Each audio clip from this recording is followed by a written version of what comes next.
Hello students. मैं अभिषेक Saxena mathematics lecturer आज function का लेक्चर नंबर सेकंड स्टार्ट करने जा रहा है। लेक्चर नंबर फर्स्ट में हमने इंट्रोडक्शन ऑफ क्लास ट्वेल्थ के टॉपिक्स के बारे में जानकारी ली थी। कितने टॉपिक्स क्लास ट्वेल्थ में जो जेई मेन से रिलेटेड हैं उनके बारे में हमने देखा था, प्लस वेटेज देखा था कि कितने टॉपिक से किन किन टॉपिक से कितने कितने लगभग क्वेश्चंस आपके जेई मेंस में स्टार्ट होते हैं, वो सॉरी आपके आते हैं जेई मेंस के सिलेबस में। तो आज मैं फंक्शन का लेक्चर नंबर सेकंड स्टार्ट करने जा रहा हूं और सभी स्टूडेंट्स ध्यान से देखेंगे लेक्चर नंबर सेकंड। हमने लेक्चर फर्स्ट में फंक्शन की डेफिनेशन के बारे में डिस्कस कर लिया था, प्लस हमने दो सेट्स बनाकर आपको ग्राफिकली भी बताया था कि फंक्शन की डेफिनेशन किस टाइप से हम इसको शो अप करते हैं दो सेट्स में, प्लस डोमेन, रेंज और कोडोमेन के बारे में भी देखा था। आज मैं स्टार्ट करूंगा फंक्शन का ज्यामितीय निरूपण। ज्यामितीय निरूपण से स्टार्ट किया जाएगा लेक्चर नंबर सेकंड। सो सभी स्टूडेंट्स ध्यान से देखेंगे geometrically interpretation of a function. ये याद रखेंगे सभी स्टूडेंट्स, मैं इंग्लिश में और हिंदी में दोनों ही मोड में आपको बताता जा रहा हूँ, क्योंकि जितनी भी जो मैथमेटिक्स की स्टैंडर्ड बुक्स होती हैं वो सारी ही इंग्लिश में आती हैं आपकी, तो आपको इंग्लिश की भी नॉलेज होना बहुत ज़रूरी है जिससे हम आगे इंग्लिश की बुक भी प्रेफर कर सकें। तो चलिए स्टार्ट करते हैं। सरस्वती विद्या विहार बांदीकुई की ओर से आपको जो ऑनलाइन क्लासेस प्रोवाइड कराई जा रही हैं उसमें फंक्शन का लेक्चर नंबर सेकंड।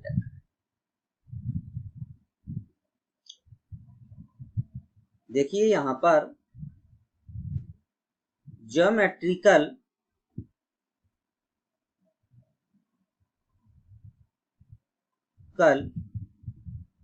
इंटरप्रिटेशन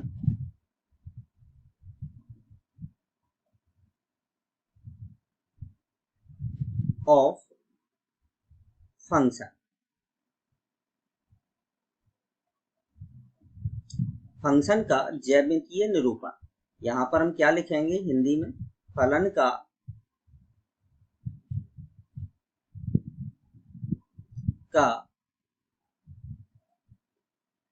ज्यामितीय निरूपण।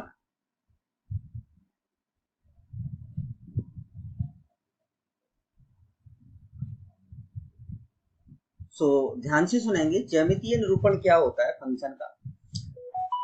यदि फलन के ग्राफ को, यदि फलन के या वक्र को y अक्ष के समांतर, किसके समांतर, y अक्ष के समांतर कोई रेखा एक से अधिक बिंदुओं पर काटती है, y अक्ष के समांतर कोई रेखा एक से अधिक बिंदुओं पर काटती है तो वह वक्र एक फलन को निरूपित नहीं करेगा। ध्यान से सुनेंगे, फिर से मैं दोबारा रिपीट कर रहा हूं कि यदि किसी वक्र को y अक्ष के समांतर, किसके समांतर, y अक्ष के समांतर कोई रेखा एक से अधिक बिंदुओं पर काटती है, कितने, एक से अधिक बिंदुओं पर काटती है तो वह वक्र एक फलन को निरूपित नहीं करेगा। चलिए अब इसको हम लिखे लेते हैं, मैं लिखे भी देता हूं यहाँ पर। यदि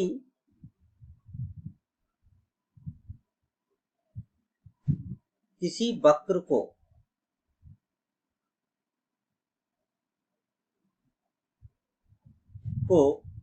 y अक्ष के समांतर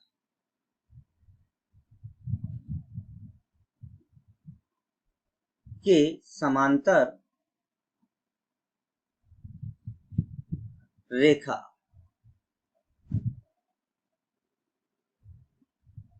एक से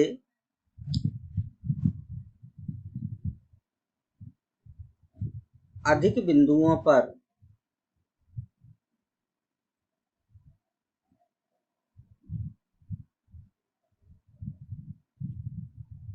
पर काटती है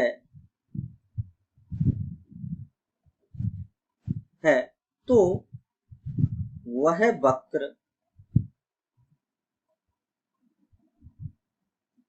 वक्र फलन निरूपित नहीं करेगा।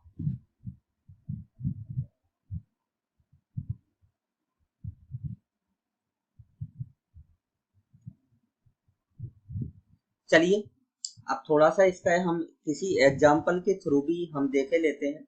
जैसे एक मैंने एग्जाम्पल ले लिया यहाँ पर, जैसे कोई वक्र ले लिया, आपका जाना पहचाना वक्र ले रहा हूं मैं यहाँ पर y square equal to 4ax। Suppose ये मैंने एक वक्र ले लिया। ये क्या है आपका, सभी स्टूडेंट को मालूम होना चाहिए, ये किसकी इक्वेशन है, पैराबोला की इक्वेशन है। अब हम इसको ड्रॉ करते हैं, ध्यान से देखेंगे सभी स्टूडेंट। अब मैं इसको ड्रॉ कर रहा हूं, किसको, वक्र को। तो ध्यान से देखना है आपको। वही कर्सर कहाँ गया, ये है कर्सर। चलिए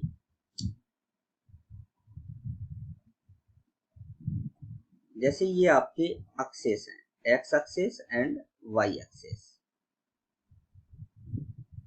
x axes and y axes, और ये मैंने पैराबोला बना दिया इस टाइप से, ठीक है। अब मैं वाई अक्ष के पैरेलल कोई लाइन खींच रहा हूं, वाई अक्ष के पैरेलल कोई मैंने लाइन खींची इस टाइप से। इसने वक्र को कितने बिंदुओं पर काटा, 2 बिंदुओं पर। अब और एक्स अक्ष को कितने बिंदु पर काटा, 1 बिंदु पर। जैसे मैंने ये पॉइंट ले लिया a,0, अगर a,0 इसमें रखते हैं हम, तो वाई स्क्वायर इक्वल टू क्या आएगा, 4a स्क्वायर। तो y इक्वल टू क्या आ जाएगा, +-2। मतलब y की हमें यहाँ पर 2 वैल्यू मिल गई, एक तो मिल गई 2a और एक वैल्यू यहाँ पर हमें मिल गई है -2a। ध्यान से समझना है सभी स्टूडेंट को। वैसे मैं बता दूं ये क्या होता है, आपका लेटस रेक्टम होता है, नाभि लंब की लंबाई। अब अगर हम इनको समुच्चय के रूप में निरूपित करें, किसके रूप में, समुच्चय के रूप में निरूपित करें, तो क्या मिलेगा देखें। x के जो मान होते हैं वो मैंने आपको बताया था समुच्चय के एलिमेंट होते हैं, और y के जो मान होते हैं वो आपके कोडोमेन के एलिमेंट होते हैं। किसके एलिमेंट होते हैं, कोडोमेन के। तो चलिए एक समुच्चय बना लेते हैं, 2 छोटे छोटे से।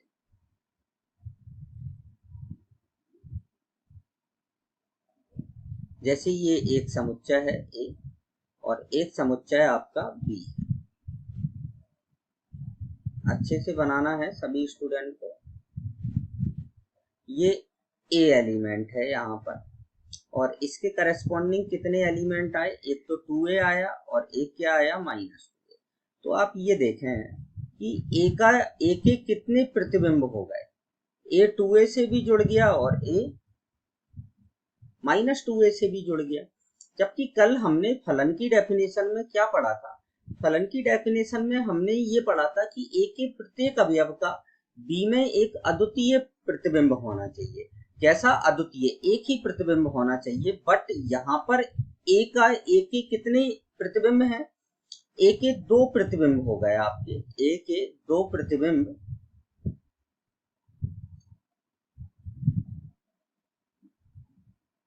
a के 2 प्रतिबिंब 2a और -2a, जो कि फलन की परिभाषा को सेटिस्फाई नहीं करते हैं, जो कि फलन की परिभाषा को सेटिस्फाई नहीं करते हैं।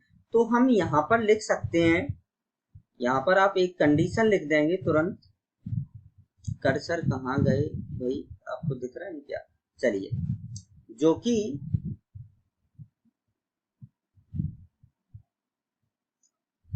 फलन के प्रतिबंध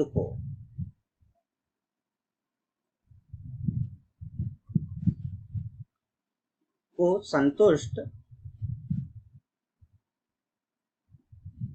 नहीं करता है।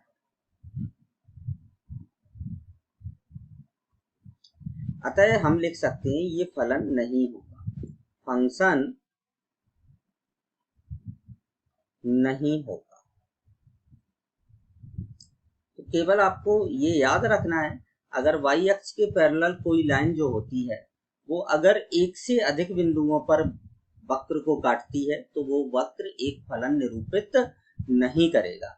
चलिए अब जैसे अपन और भी एग्जांपल्स हैं अपने पास, हम और भी एग्जांपल ले सकते हैं।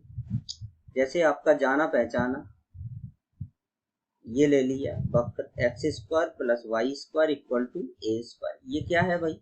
आपका सर्कल है, वृत्त की इक्वेशन है। किसकी इक्वेशन है? वृत्त की इक्वेशन है। अगर हम वृत्त बनाते हैं तो ये वृत्त बनेगा इस टाइप से। अगर हम अक्षेस, ये अरे भाई टेढ़ा हो गया, आप लोग सीधा सा बनाएं। ये एक्स एक्सिस है एंड ये वाई एक्सिस है। तो अगर आप पैरेलल लाइन खींचते हैं वाई एक्सिस की तो कितने पॉइंट पर कट करेगा? 2 पॉइंट पर। तो ये भी फंक्शन नहीं है, फंक्शन नहीं होगा। तो ये फंक्शन नहीं है। कब नहीं है फंक्शन? जब समुच्चय ए के अवयव का एक से अधिक प्रतिबिंब हो जाए। कितने? एक से अधिक प्रतिबिंब हो जाएगा तो उस समय जो सेट्स हैं, जो आपका वक्र है, वो एक फंक्शन को निरूपित नहीं करेगा। चलिए भाई आगे चलते हैं। अब हम ध्यान से देखेंगे। ये हमने फंक्शन का ज्यामितीय निरूपण पढ़ लिया, प्लस हमने फंक्शन की शर्तों के बारे में हम डिस्कस कर चुके हैं। अब चलते हैं डोमेन पर। सबसे पहले अब हम डोमेन पर बात करेंगे। डोमेन क्या होती है?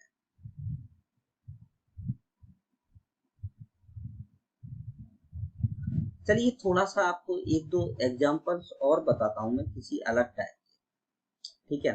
डोमेन हम थोड़ा देर बाद स्टार्ट कर लेंगे, कोई दिक्कत नहीं है ना?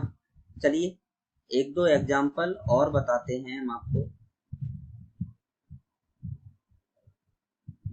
जैसे कभी कभी ऐसे दे देते हैं ये क्वेश्चंस, जैसे f इक्वल टू सेट सी इस 1 का 2 से रिलेशन, 2 का 3 से, 3 का 4 से,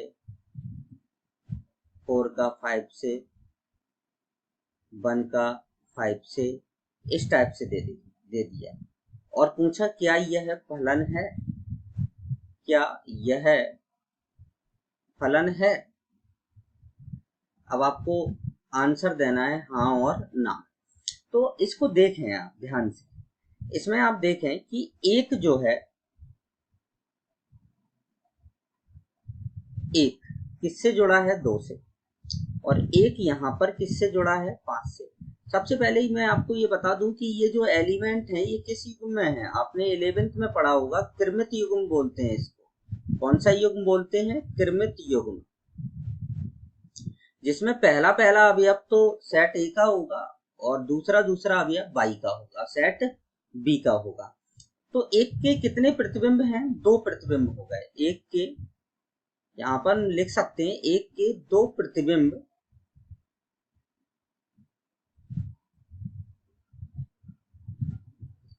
2 व 5 हैं।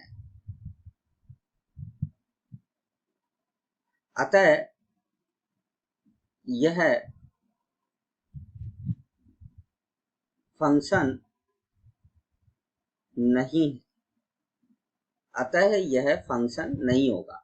इसको निरूपण की दूसरी भी तरीका मैं आपको बता देता हूं। जैसे कभी कभी किसी स्टूडेंट को थोड़ी सी प्रॉब्लम आती है कि भाई हम ऐसे नहीं देख पा रहे हैं, तो आप सीधा सा मेथड है, आप इसका आप 2 सेट बना दें, सब पिक्चर क्लियर दिख जाएगी आपको, बिल्कुल भी कंफ्यूजन नहीं रहेगा किसी भी प्रकार का। भाई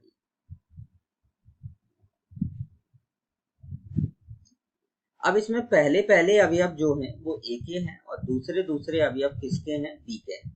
भर दो आप इसमें 1 2 3 और ये 4 भर दिया। यहां भी भर दें आप 2 3 4 और ये 5। अब आप जैसे जैसे ये आपको दिए हैं ना, वैसे वैसे आप इनको ज्वाइंट करें। एक को किससे किससे ज्वाइंट करना है, एक तो 2 से करना है, 2 को किससे ज्वाइंट करना है, 3 से करना है, 3 को किससे ज्वाइंट करना है, 4 से करना है, और 4 को किससे कनेक्ट करना है, हमें 5 से करना है। ठीक है, और एक को किससे वापस कनेक्ट करना है, 5 से कनेक्ट करना है। तो बस ये ए ने गड़बड़ कर दी। किसने गड़बड़ कर दी, ए ने। देखो समुच्चय ए के अवयव का एक से अधिक पूर्व प्रतिबिंब हो गए तो यह फंक्शन नहीं होगा। तो इस टाइप के क्वेश्चंस भी आपसे पूछ लिए जाते हैं एग्जाम में। तो चलिए अब हम आगे चलते हैं। अब मैं आपको डोमेन के बारे में बताने जा रहा हूं, सो ध्यान से देखेंगे। डोमेन क्या होता है भाई, डेफिनेशन सीखना है केवल अभी तो हमें, फिर हम रियल फंक्शंस के बारे में पढ़ेंगे, फिर रियल फंक्शंस के साथ साथ हम डोमेन की क्वेश्चंस को डिस्कस करते चलेंगे। चलिए ध्यान से देखते हैं। डोमेन डोमेन डोमेन को आप हिंदी में बोलते हैं प्रांत। हिंदी में क्या बोलते हैं, इसको प्रांत बोलते हैं। चलिए अंडरलाइन कर दें इसको, इस टाइप से सुंदर लगता है। तो देखें इधर डोमेन की डेफिनेशन बता रहा हूं। एक्स के वे मान, एक्स के वे मान जिनके लिए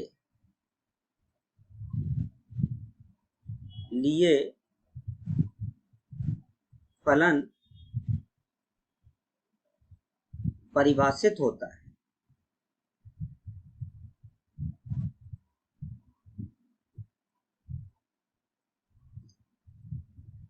है उन मानों के समुच्चय को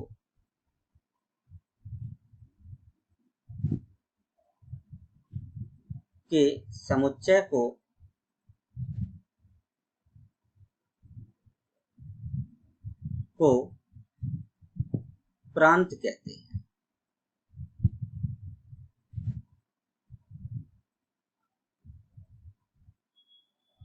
उन मानों के समुच्चय को क्या कहते हैं, प्रांत कहते हैं। जैसे एक एग्जांपल ले लेते हैं फटाफट हम यहाँ पर छोटा सा। जैसे एग्जांपल क्या है, फर्स्ट जैसे एफ एक्स इक्वल टू, किसी ने आपको ये फंक्शन दे दिया एक्स माइनस 5। सबसे पहले तो ये देखना है ये फलन कौन सा है, ये परिमेय फलन है एफ एक्स अपॉन जी एक्स के रूप में। एफ एक्स अपॉन जी एक्स ये परिमेय फलन कहलाता है आपका।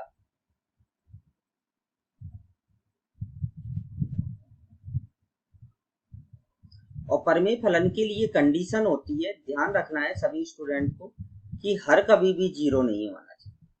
परिमेय फलन के लिए क्या कंडीशन होती है कि हर कभी भी जीरो नहीं होना चाहिए। तो हम यहाँ पर लिख सकते हैं कि x जो है x माइनस 5 जो है वो कभी भी जीरो नहीं होगा, क्योंकि अगर x माइनस 5 जीरो हो गया भाई तो ये 1 अपॉन जीरो हो जाएगा, और 1 अपॉन जीरो क्या होता है, अनंत होता है। और अनंत एक कैसी संख्या है, अपरिभाषित। भाई हम अनंत को परिभाषित नहीं कर सकते क्योंकि जिसका कोई अंत ही नहीं है तो हम उसको क्या डेफिनेशन देंगे। तो यहाँ पर हम लिख सकते हैं कि x कभी भी 5 नहीं होगा। अब भाई x 5 नहीं होगा, इसके अलावा आप कुछ भी बना रहा है, तो इसकी हम डोमेन किस टाइप से लिखेंगे। अभी मैं आपको एक दो चीजें और बताऊंगा डोमेन के लिए, क्योंकि उनकी भी नॉलेज होना बहुत जरूरी है। ठीक है, तो डोमेन क्या होगी इसकी, 5 को हटाकर और सभी वास्तविक संख्या। तो r में से मैंने किसको हटा दिया, 5 को हटा दिया, तो ये आपकी क्या हो जाएगी, डोमेन हो जाएगी। ठीक है, r का मतलब क्या होता है आपका, यहाँ पर r का मतलब होता है वास्तविक संख्या। वास्तविक संख्या माइनस अनंत से लेके कहां तक, प्लस अनंत। इन ब्रैकेट्स का बहुत रोल है डोमेन में, ये याद रखना है। माइनस अनंत से लेके प्लस अनंत तक, क्योंकि इन ब्रैकेट्स को अगर आप गलत कर देते हैं तो आपका पूरा क्वेश्चन गलत हो जाएगा। यहीं पर मैं आपको बता दूं, आर प्लस क्या होता है, इसको हम बोलते हैं ऋणोत्तर वास्तविक संख्या।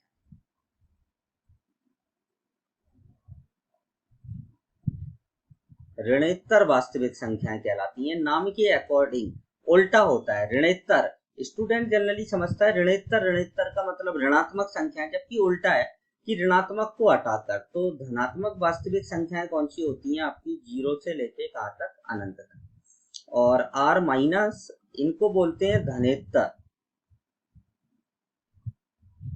धनेत्तर वास्तविक संख्याएं ये होती हैं आपकी माइनस अनंत से लेके 0 तक।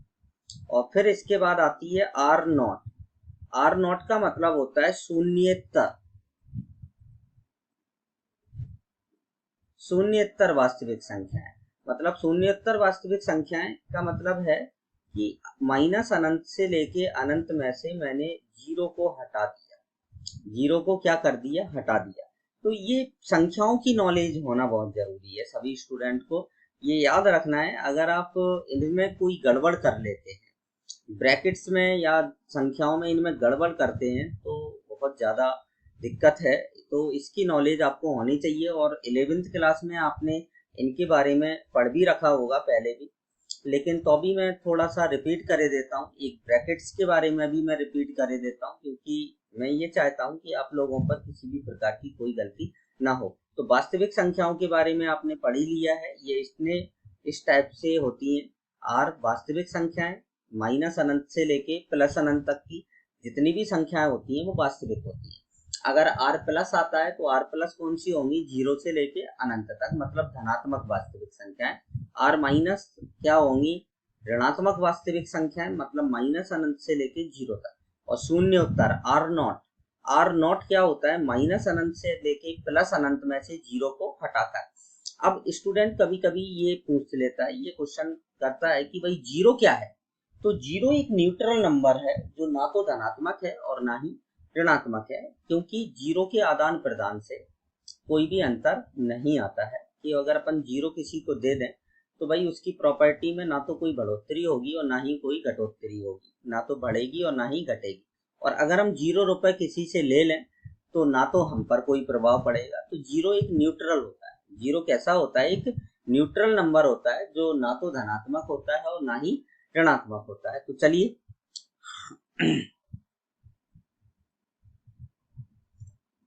अब हम बात करते हैं, थोड़ा सा मैं यहाँ पर हटके बात करूंगा अंतराल के बारे में। थोड़ा सा मैं अंतराल आपको बताना चाह रहा हूँ जिससे आपके ब्रैकेट्स की किसी भी प्रकार की मिस्टेक ना हो। फटाफट जल्दी से बता दूंगा मैं आपको। इंटरवल, इंटरवल इसको हम बोलते हैं अंतराल।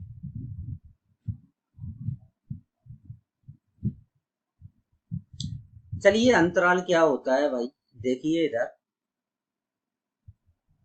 अंतराल जनरली 3 प्रकार के होते हैं। कितने प्रकार के होते हैं? 3 टाइप्स के अंतराल होते हैं। वैसे मेन तो 2 ही होते हैं, 3 अंतराल होते हैं।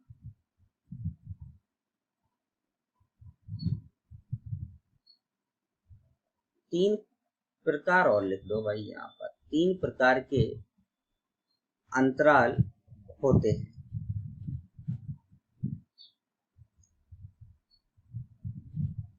सबसे पहला आता है आपका, सबसे पहला अंतराल जो है वो आता है खुला अंतराल।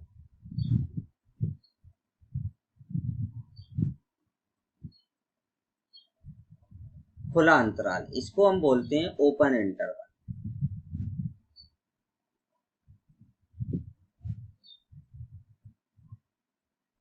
ओपन इंटरवल, खुला अंतराल भाई क्या होता है? देखिए इसमें छोटे ब्रैकेट का, स्मॉल ब्रैकेट, छोटा ब्रैकेट, या छोटे ब्रैकेट को हम ऐसे भी निरूपित करते हैं। कभी ऐसा ब्रैकेट लग के आ जाए तो आप समझ जाना, उल्टा ब्रैकेट, तो आप समझ जाना ये छोटा ब्रैकेट है का यूज करते हैं।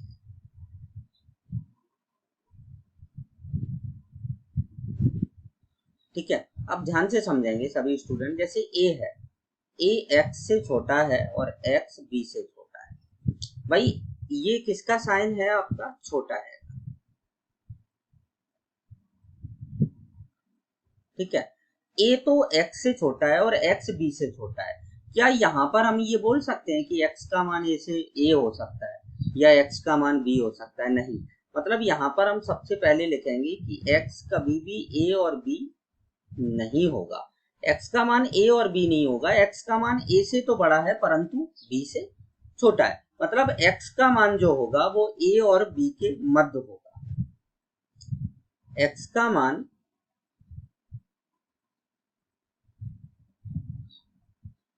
a और b के मध्य होगा।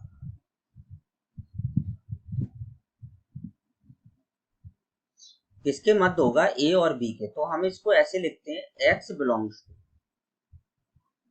a से लेके b तक, छोटा ब्रैकेट। इसमें याद रखना है ना तो a शामिल है ना b शामिल है, केवल a और b के बीच के नंबर शामिल है।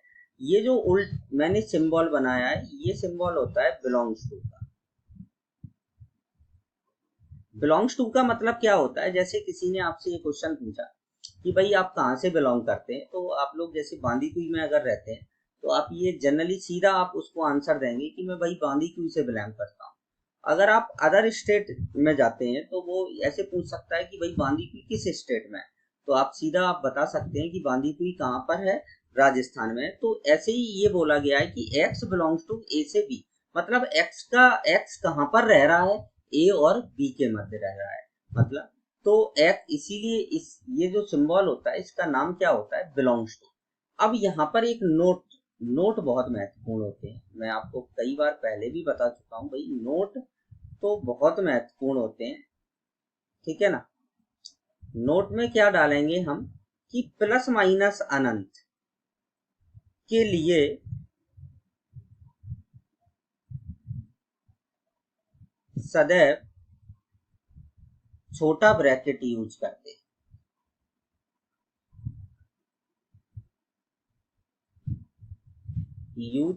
हैं।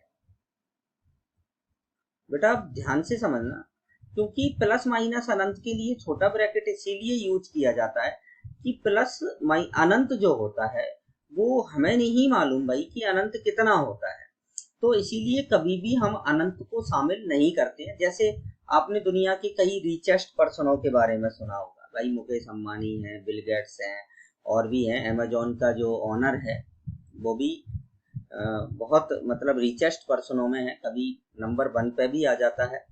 तो आपने लेकिन इनकी जो संपत्ति है वो काउंटेबल है। कैसी है? काउंटेबल है।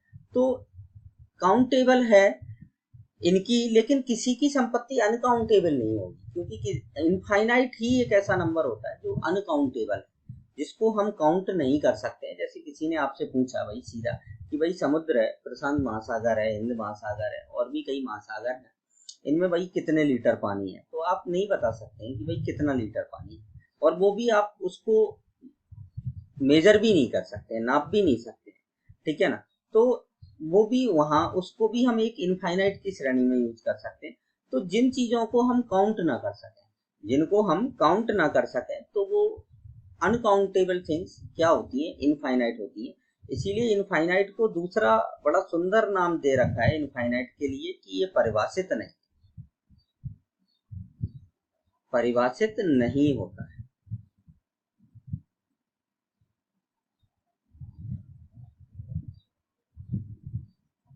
नहीं, जैसे हम किसी भी नंबर में 0 से डिवाइड कर दें तो वो इनफाइनाइट की ओर मूव कर जाता है। कहाँ की ओर चला जाता है भाई? इनफाइनाइट की ओर चला जाता है। क्यों? रीजन, क्योंकि 0 जो है वो कभी भी 1 को डिवाइड कर ही नहीं सकता है। क्योंकि अगर हम 0 की टेबल पढ़ें तो 0 का जैसे हम टेबल पढ़ते हैं तो 0 इंटू 1, 0 1 जा 0, 0 2 जा 0, 0 3 जा 0, 0 4 जा 0। तो भाई 0 कभी भी 1 को कंप्लीटली डिवाइड नहीं कर सकता है, इसीलिए ये परिभाषित नहीं है। तो इसीलिए हमने इसको किसकी श्रेणी में डाल दिया? इनफाइनाइट की श्रेणी में डाल दिया। तो चलिए सभी स्टूडेंट्स को ये बात समझ में आ गई होगी कि भाई इनफाइनाइट क्या होता है आपका। इनफाइनाइट एक इतना बड़ा नंबर होता है जिसको हम कभी भी शामिल नहीं करते हैं, या माइनस इनफाइनाइट एक इतना छोटा नंबर होता है जिसको हम कभी शामिल नहीं करते हैं।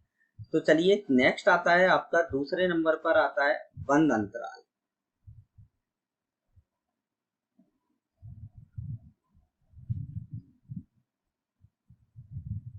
इसको हम बोलते हैं क्लोज्ड इंटरवल।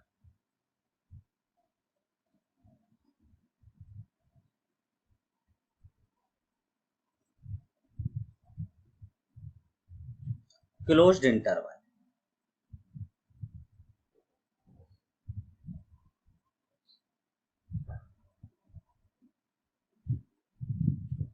क्लोज्ड इंटरवल क्या होता है?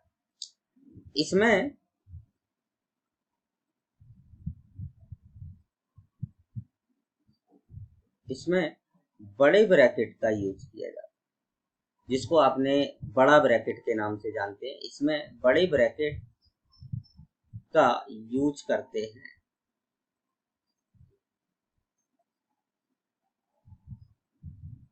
जैसे मैंने a is less than equal to x is less than equal to b, मतलब x का जो मान है वो a से बड़ा है या बराबर है।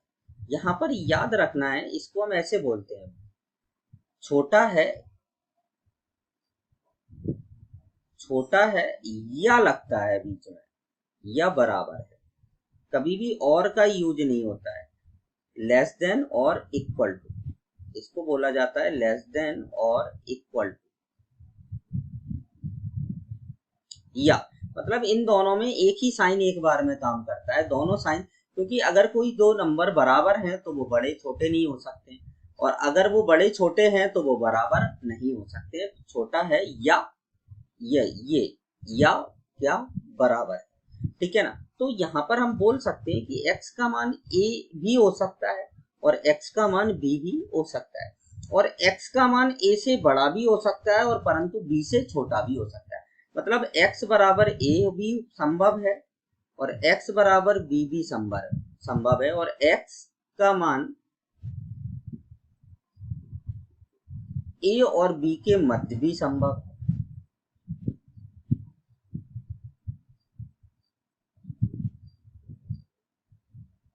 भी हो सकता है, मतलब x का मान a भी हो सकता है, x का मान b भी हो सकता है, और x का मान a और b के मध्य भी हो सकता है। तो इसको हम कैसे लिखेंगे? x बिलोंग्स टू a से लेके कहां तक b बड़ा। इसमें a भी शामिल है, b भी शामिल है, और a और b के बीच के अवयव भी शामिल है। मतलब बंद अंतराल में जो होता है, जो खुला अंतराल होता है वो बंद अंतराल का उपसमुच्चय होता है। खुला अंतराल जो होता है वो बंद अंतराल का उपसमुच्चय, क्योंकि देखो खुला अंतराल में क्या शामिल था? a और b के बीच के एलिमेंट शामिल थे, और इसमें a भी शामिल है, b भी शामिल है। तो जो अवयव खुले अंतराल में होंगे वो अवयव बंद अंतराल में भी होंगे। चलिए नेक्स्ट आता है इसके बाद तीसरा, थर्ड नंबर, करली ब्रैकेट्स बोलते हैं इसको। ये बिल्कुल सिंपल है, करली ब्रैकेट, जिसको आप मजला कोष्ठक बोलते हैं। तो करली ब्रैकेट के अकॉर्डिंग क्या होता है? जैसे x है, x बिलोंग्स टू a और b, तो इसमें जो दिख रहा है केवल वही है। मतलब यहां पर हम इसकी डेफिनेशन ऐसे लिख सकते हैं, जो दिख रहा है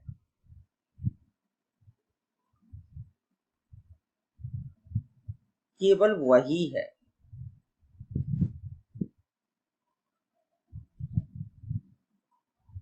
देखो इसमें आपको a और b के बीच के एलिमेंट थोड़ी दिख रहे थे यहाँ के, लेकिन वो आपके थे। इसमें क्या दिख रहा है? a दिख रहा है और b दिख रहा है, तो हम सीधा लिख सकते हैं कि x का मान a होगा और b, इसके अलावा और कुछ भी नहीं होगा।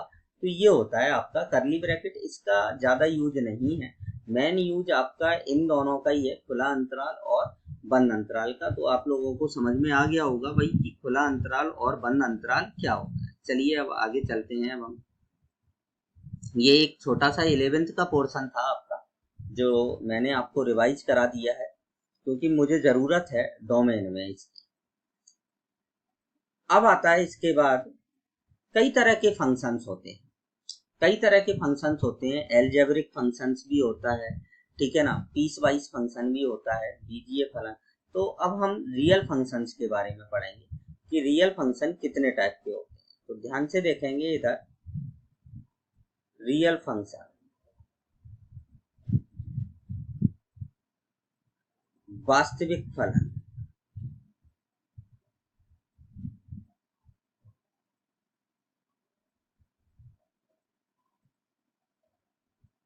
वास्तविक फलन बोलते हैं इनको, रियल फंक्शन को।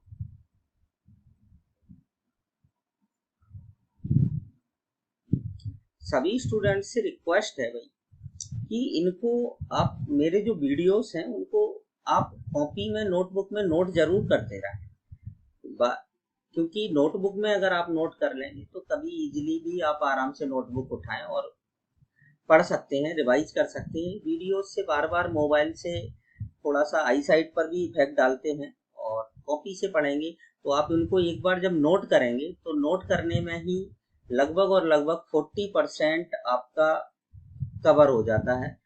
रिमेनिंग 60% जब आप उसको पढ़ेंगे तो आपका कवर हो जाएगा। तो साथ साथ में ही कवर करते चलना है, ऐसा नहीं कि भाई चलो अभी तो आज करे सो काल कर, काल करे सो परसों, इस नियम का यूज मत करना है ऐसे फालतू की भाई अभी तो बहुत टाइम है, चलो कल कर लेंगे, परसों कर लेंगे। तो ऐसे अगर आप करते जाएंगे ना तो क्या है, बहुत सारा सिलेबस एक साथ इकट्ठा हो जाएगा, और फिर इतने बड़े सिलेबस को एक बार में कंप्लीट करना पॉसिबल नहीं होता है। फिर उस समय स्टूडेंट्स थोड़ा सा डिप्रेस्ड हो जाता है। तो ऐसा आपको नहीं करना है, पर डे का पर डे आपको कंप्लीट करते चलना है। और यदि अगर आपको किसी स्टूडेंट्स को कोई प्रॉब्लम आ रही है तो आप मेरे नंबर पर भी मुझे कांटेक्ट कर सकते हैं। मेरा नंबर है भाई 9829377340 मेरा नंबर है, ठीक है। और मेरा यूट्यूब चैनल भी है अभिषेक सक्सेना मैथमेटिक्स क्लासेस के नाम से, उसमें भी आपके कई जो टॉपिक्स हैं, जैसे आपके लॉगरिथम्स जो आईआईटी में इस साल भी क्वेश्चंस आया था, जेईई मेंस में लॉगरिथम्स के भी टॉपिक पढ़े हैं, कुछ टिर्गो की भी वीडियो पढ़े हैं, तो आप उनको भी यूज कर सकते हैं। और पर्सनली मेरे नंबर पे आप कांटेक्ट कर लें, या आपको कोई क्वेरीज है, अगर आपको किसी भी चीज़ में कोई प्रॉब्लम आ रही है तो आप डायरेक्टर सर लेखराज जी सैनी से सर से भी आप कह सकते हैं, वो मुझे इन्फॉर्म कर देंगे। तो चलिए रियल फंक्शन क्या होता है, रियल फंक्शन के बारे में बात करते हैं। वे फलन जिनका प्रांत कॉमा सहप्रांत कॉमा परिसर वास्तविक होता है।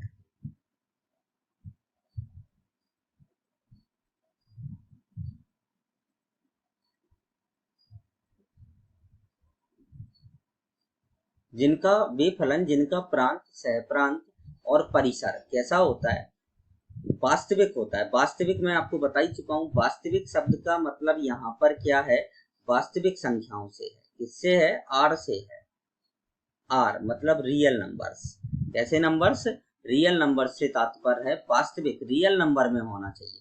रियल नंबर की हम दूसरी डेफिनेशन भी क्या बोल सकते हैं कि वे संख्याएं जिनको हम एक संख्या रेखा पर निरूपित कर सकें, वे संख्याएं जिनको हम एक संख्या रेखा पर निरूपित कर सकें वास्तविक संख्याएं कहलाती है।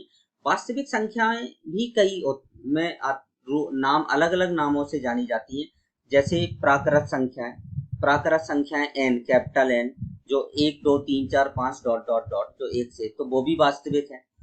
आपके पूर्णांक संख्याएं कौन सी होती हैं, जैसे -3 -2 -1 0 1 2 3 डॉट डॉट डॉट, जिनमें पॉइंट नहीं होता है, तो उन्हें हम आई से या जेड से निरूपित करते हैं, तो वो भी वास्तविक संख्याएं। पूर्ण संख्याएं डब्ल्यू, होल नंबर्स, जैसे 0 1 2 3 4 5 डॉट डॉट डॉट, जो 0 से स्टार्ट होती हैं, तो उन्हें वो भी आपकी वास्तविक। परिमेय संख्याएं, अपरिमेय संख्याएं भी कैसी होती हैं, वास्तविक संख्याएं होती हैं। और अगर हम परिमेय और अपरिमेय को जोड़ दें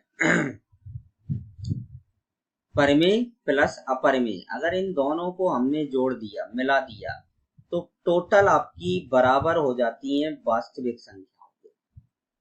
किसके बराबर हो जाती हैं? आपकी वास्तविक संख्याओं की। परिमेय संख्याएं परिमेय संख्याएं और अपरिमेय संख्याएं, इनको परिमेय संख्याओं को हम क्यू से बिलोंग करते हैं। ठीक है, अपरिमेय के लिए जो परिमेय नहीं होगा वो कैसा होगा? अपरिमेय होगा। मतलब परिमेय प्लस अपरिमेय इक्वल टू क्या हो जाता है? आपका टोटल वास्तविक संख्याएं बन जाती हैं। ठीक है ना। जो परिमेय संख्याएं होती हैं आपकी प्राकृत संख्याएं, पूर्णांक संख्याएं, आपकी अभाज्य संख्याएं, प्राइम नंबर्स, और आपके हम पूर्णांक संख्याएं सभी परिमेय होती हैं। सभी कैसी होती हैं? परिमेय होती हैं। और अब जिनको हम p अपॉन क्यू के फॉर्म में लिख सकते हैं, but q is not equal to 0। अपरिमेय संख्याएं कौन सी होती हैं? जैसे √2 है, √3 है, आपका पाई है, ये अपरिमेय संख्याओं की श्रेणी में आती है, जिनको हम p अपॉन क्यू के फॉर्म में नहीं लिख सकते। जिनको हम p अपॉन क्यू के फॉर्म में नहीं लिख सकते हैं वो आपकी क्या होती हैं? अपरिमेय संख्याएं होती हैं। और जिनको p अपॉन क्यू के फॉर्म में लिख सकते हैं वो आपकी कैसी संख्याएं होती हैं? परिमेय संख्याएं होती हैं। तो ये बेसिक नॉलेज है, ये प्रत्येक स्टूडेंट्स को होनी चाहिए। चलिए, मैंने वास्तविक फलन की डेफिनेशन लिख दी है कि वे फलन जिनका प्रांत, सहप्रांत और परिसर। देखो, सहप्रांत अगर वास्तविक है तो परिसर भी वास्तविक होगा, स्वाभाविक बात है, क्योंकि जो परिसर होता है वो सदैव सहप्रांत के अंदर होता है, कभी भी परिसर सहप्रांत के बाहर नहीं हो सकता है। ये भी बात याद रखना है। वास्तविक होता है तो क्या कहलाते हैं? ऐसे फंक्शंस हमारे रियल फंक्शंस कहलाते हैं। तो चलिए अब हम रियल फंक्शंस के टाइप्स ऑफ रियल फंक्शन पर बात करते हैं। Types of real function.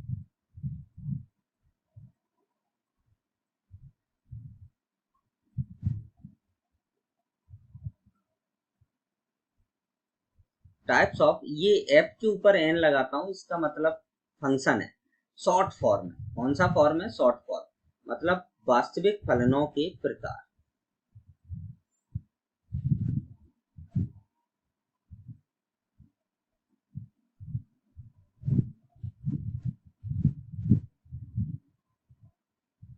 वास्तविक फलनों के प्रकार। तो चलते हैं, पहला वास्तविक फलन से स्टार्ट करते हैं हम। ध्यान से देखेंगे सभी स्टूडेंट इसको। सबसे पहला आता है आपका वास्तविक फंक्शनों की लिस्ट में constant function. Constant function, constant function इसको हम बोलते हैं अचर फलन।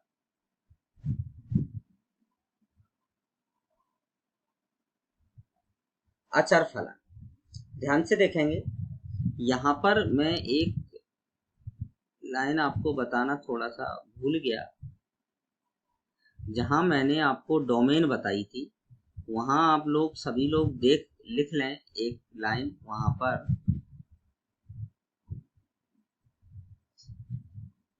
जो डोमेन होती है आपकी, डोमेन सदैव एक्स अक्ष पर देखी जाती है।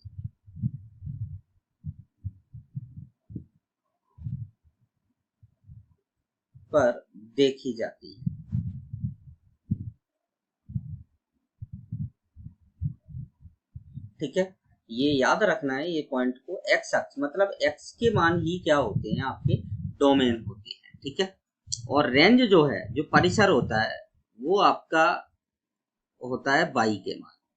परिसर किसके मान होते हैं? वाई के मान होते हैं। परिसर सदैव वाई अक्ष पर देखा जाता है और डोमेन सदैव एक्स अक्ष पर देखा जाता है।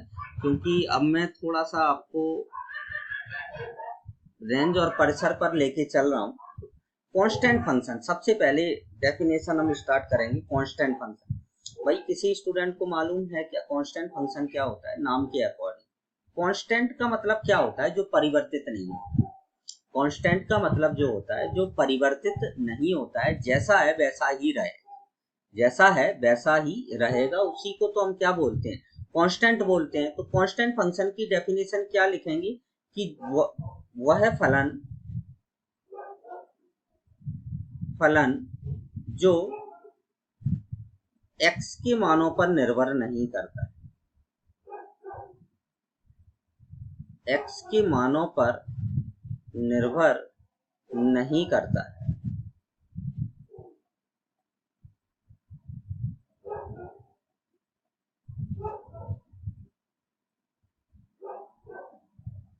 एक्स के मानों पर निर्भर नहीं करता है। जैसे जनरली एक अपन इसका कांस्टेंट फंक्शन का एक एग्जांपल अपन ऐसे दे सकते हैं कि कभी आप लोगों ने दोहा पढ़े हो, जैसे मूर्ख इंसान जो होता है, मूर्ख इंसान उसके लिए एक आ जाता है। मूर्ख वही इंसान किसको कहा जाता है कि जिसको कितना भी समझाओ लेकिन उसकी समझ में कुछ भी नहीं आता है। तो वो एक मूर्ख इंसान जो है वो एक कांस्टेंट फंक्शन की श्रेणी में चला जाता है कि उसको हर विद्वान, कई तरह के विद्वान उसको समझा रहे हैं कि भाई ये करना चाहिए, ऐसे करें ऐसे करें, लेकिन वो व्यक्ति कुछ नहीं समझता है। वो उसको जैसा लगता है वो बस वो ही करता है।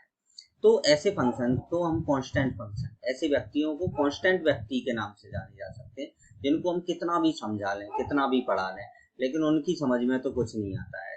तो वो कांस्टेंट फंक्शन जो एक्स के मान पर निर्भर नहीं करते, इसके मान पर निर्भर नहीं करते हैं, एक्स के मानों पर निर्भर नहीं करते हैं। तो क्या लिखेंगे हम, आपको अब थोड़ा सा समझ में आ गया होगा। जैसे कांस्टेंट फंक्शन के बारे में मैंने लिखा, जैसे एफ एक्स इक्वल टू मैंने सी लिख दिया, यहाँ पर एफ एक्स इक्वल टू क्या लिखा, सी। अब आप देखें कि जो सी है वहां पर एक्स कहीं भी नहीं। अगर हमने एक्स का मान यहाँ पर 1 रखा तब भी हमें क्या मिलेगा, सी मिलेगा। एक्स का मान अगर हम यहाँ पर 2 रखें तब भी हमें सी मिलेगा, क्योंकि भाई सी है, यहाँ एक्स तो है ही नहीं। तो एक्स के मान आप परिवर्तित करेंगे भी, लेकिन ये तो फिक्स है, क्या रहेगा, सी रहेगा। अगर हम यहाँ पर 3 रखते हैं तो अभी हमें क्या मिलेगा, सी मिलेगा। तो देखिए आप एक्स के मानों में आप परिवर्तन कर रहे हैं, लेकिन फलन के मान में किसी भी प्रकार का परिवर्तन नहीं हो रहा है। वाई, इसी को हम y equal to f x बोलते हैं। वाई बराबर भी एफ एक्स जो होता है वो आपका वाई होता है। क्या होता है, वाई। तो लेकिन वाई के मानों में कोई परिवर्तन नहीं हो रहा है, मतलब जो फलन है वो एक्स परिवर्तन से स्वतंत्र है। फलन जो है आपका वो एक्स परिवर्तन से स्वतंत्र है, और वह फलन जो एक्स के परिवर्तन से स्वतंत्र होता है उसको हम क्या कहते हैं, कांस्टेंट फंक्शन कहते हैं। चलो आप इसको ग्राफ के थ्रू समझा दें। मैं आपको बता दूं कि आप लोगों ने 11th क्लास में स्ट्रेट लाइन पढ़ी होगी, तो आप लोगों ने जरूर पढ़ा होगा कि y equal to C, Y equal to C एक लाइन की इक्वेशन होती है, और जो किसके समांतर होती है, एक्स अक्ष के समांतर होती है।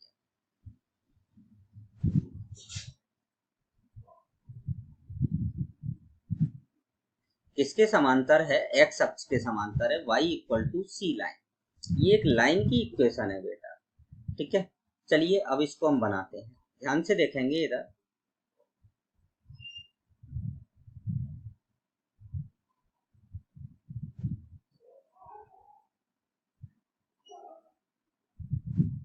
ये एक्स अक्ष है और ये क्या है, वाई अक्ष। अब हमें y equal to C line बनाना है। y इक्वल टू सी, ये पॉइंट ले लिया मैंने, सी पॉइंट। तो जो रेखा आपकी बनेगी वो x अक्ष के कैसी होगी, समांतर होगी। ये लाइन कहलाती है y इक्वल टू सी। ये लाइन कहाँ तक जाएगी, यहाँ पर आपका नेगेटिव एक्सेस है, यहाँ पर आपका नेगेटिव वाई एक्सेस है। तो ये रेखा जो होती है वो अनंत लंबाई की होती है। रेखा जो होती है वो कैसे लंबाई की होती है, अनंत लंबाई की होती है।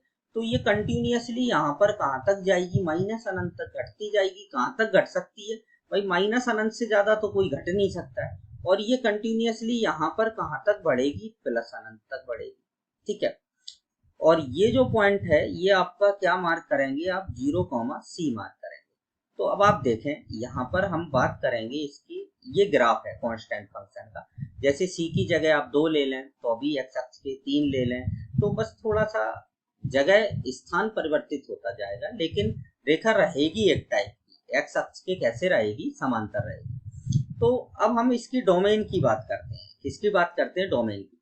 तो डोमेन मैंने आपको बोला था कि x अक्ष पर देखना है कि x अक्ष पर जो फलन का ग्राफ है वो कहां से लेके कहां तक जा रहा है। तो ये कंटिन्यूअसली यहाँ पर बढ़ती जाएगी और यहाँ पर भी इस टाइप से ये बढ़ती जाएगी। तो ये कहाँ तक जाएगी, माइनस अनंत तक, और ये यहाँ पर कहाँ तक जाएगी भाई, प्लस अनंत तक। तो इसकी हम डोमेन जो है वो क्या लिख सकते हैं, इसकी जो डोमेन होगी वो आर होगी, आर को ही हम क्या लिखते हैं, माइनस अनंत से लेके प्लस अनंत तक, ठीक है। रेंज की बात करें, कोई परिसर की बात करे, भाई परिसर क्या है, परिसर होता है बाई का मान। तो अब आप ये यहाँ पर स्टूडेंट गलती क्या करता है कि 0 से लेके सी कर देता है, लेकिन 0 तो ये फलन देगा ही नहीं ना, ये हमेशा क्या मान देगा, बाई का सी मान देगा, और बाई के मान ही क्या होंगे, परिसर होंगे। तो इसकी रेंज में केवल और केवल एक ही एलिमेंट होगा, वो होगा आपका सी होगा, आपका क्या होगा, सी होगा। अब आपको मैं एक बात यहाँ पर और अच्छी बात बताता हूँ कि ये देखो, आप जब आप 1 रखा आपने तो भी इसने सी लग दिया, 2 रखा तो भी इसने सी दिया, 3 रखा तो ये तब भी इसने सी दिया। तो हम कांस्टेंट फंक्शन जो होता है वो एक आवर्ती फलन है, जो देखो 1 पर अपने मान वही दिया, 2 पर भी वही मान दिया, 3 पर भी वही मान दिया, तो इसको हम एक आवर्ती फलन की श्रेणी में डालते हैं। बट इसका कोई भी मूलभूत आवर्तनांक नहीं होता है। ये क्वेश्चन बहुत मोस्ट है, ये ध्यान रखना है सभी स्टूडेंट को कि जो कांस्टेंट फंक्शन होता है ये एक आवर्ती फलन है। कैसा फलन है, आवर्ती फलन है, परंतु इसका कोई भी मूलभूत आवर्तनांक नहीं होता है कि हम बोल सकें कि भाई इसका आवर्तनांक 1 होगा, इसका आवर्तनांक 2 होगा। आवर्तनांक आपने लोगों ने फिजिक्स में पढ़ा होगा पहले भी, कि वह फंक्शन जो एक निश्चित इंटरवल के बाद अपनी वैल्यूज में को रिपीट करता है, क्या करता है, रिपीट करता है, पुनरावृत्ति करता है, ऐसे फंक्शन को हम आवर्ती फलन कहते हैं। अब आप देखें यहाँ पर एक बात और मैं आपको बड़ी अच्छी बताने जा रहा हूँ। देखो आपने 1 रखा तब भी सी दिया, 2 रखा तब भी सी दिया, 3 रखा तब भी। तो देखो x के मान तो हम रख रहे हैं, परिवर्तित कर रहे हैं, लेकिन y का हमें सिंगल मान मिल रहा है। मतलब x के बहुत मानों के लिए y का एक मान, x के बहुत मानों के लिए y का एक मान। तो यहाँ पर केवल और केवल आप लिख लें, इस चीज को हम आगे और डिफाइन करेंगे। तो ये एक जो होता है ये एक मैनी वन फंक्शन होता है। मैनी वन फंक्शन का मतलब होता है बहु इकाई की,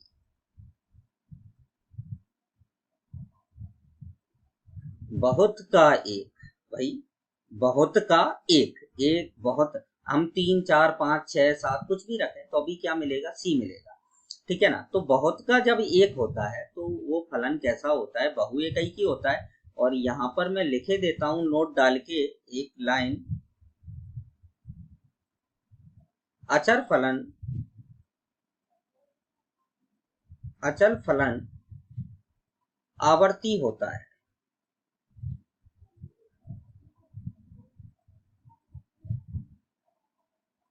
होता है, परंतु इसका मूलभूत आवर्तनांक नहीं होता है।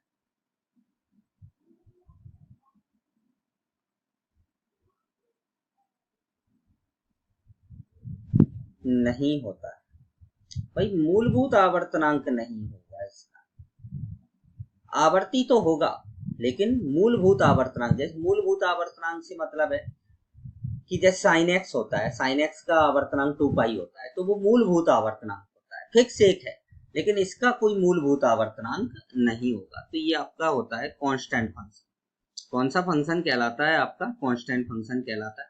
चलिए आगे बढ़ते हैं, अब अपन नेक्स्ट सेकंड नंबर फंक्शन की तरफ बढ़ रहे हैं, आइडेंटिटी फंक्शन।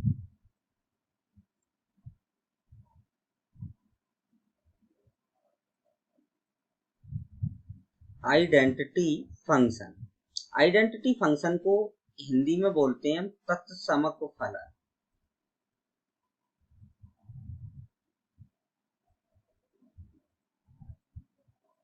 क्या बोलते हैं, तत्समक फलन।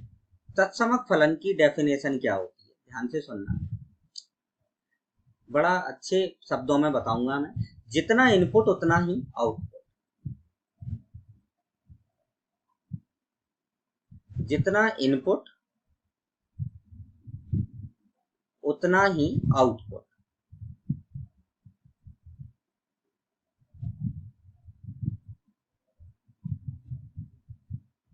सीधे से शब्दों में, जितना इनपुट उतना ही आउटपुट का मतलब है कि इसमें हम x के जितना मान रखेंगे उतना ही मान हमें y का मिलेगा। तो x का मान जो होता है वो आपका इनपुट कहलाता है। क्या कहलाता है? x के मान इनपुट कहलाते हैं और जो y के मान होते हैं वो आपके आउटपुट कहलाते हैं। ठीक है ना? तो जितना इनपुट डालेंगे उतना ही आउटपुट मिलेगा। तो ऐसे फंक्शन को हम तत्समक फलन कहते हैं। कौन सा फंक्शन कहते हैं? तत्समक फलन कहते हैं। कैसे लिखते हैं इसको? f(x) = x या y = x, y = x। तो अब आप देख सकते हैं कि अगर हम x का मान 1 रखते हैं तो यहाँ भी 1 आ जाएगा। x का मान हम अगर 2 रखते हैं तो यहाँ भी क्या आ जाएगा? 2 आ जाएगा। तो जितना इनपुट उतना ही आउटपुट, ऐसा फंक्शन आपका तत्समक। अब आप देखें यहाँ पर ये भी एक लाइन है, y = x लाइन है जिसकी प्रवणता कितनी है? 1 है। और प्रवणता आपकी क्या होती है? tan theta. tan थीटा बराबर 1 मतलब थीटा बराबर 45 डिग्री। और ये लाइन जो है वो कहाँ से होकर गुजरेगी? 0,0 से। अगर हम x की जगह 0 रख दें, y की जगह 0 रख दें तो ये क्या आ जाएगा? संतुष्ट करेगा इसको, दोनों ही 0 बराबर क्या आ जाएगा? 0। तो ये भी एक लाइन की इक्वेशन है। तो कहीं ना कहीं 2D कैलकुलस ये आपस में कनेक्टेड है। ये आपस में कैसे हैं? कनेक्टेड होते हैं। तो आप यहाँ पर एक लाइन की इक्वेशन बनाएंगे सीधा सा,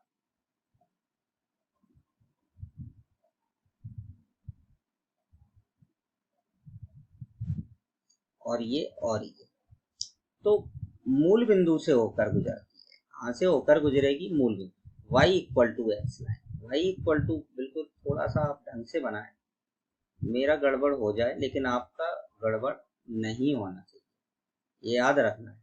तो ये जो एंगल होता है ये 45 डिग्री का होता है और ये लाइन है आपकी y = x।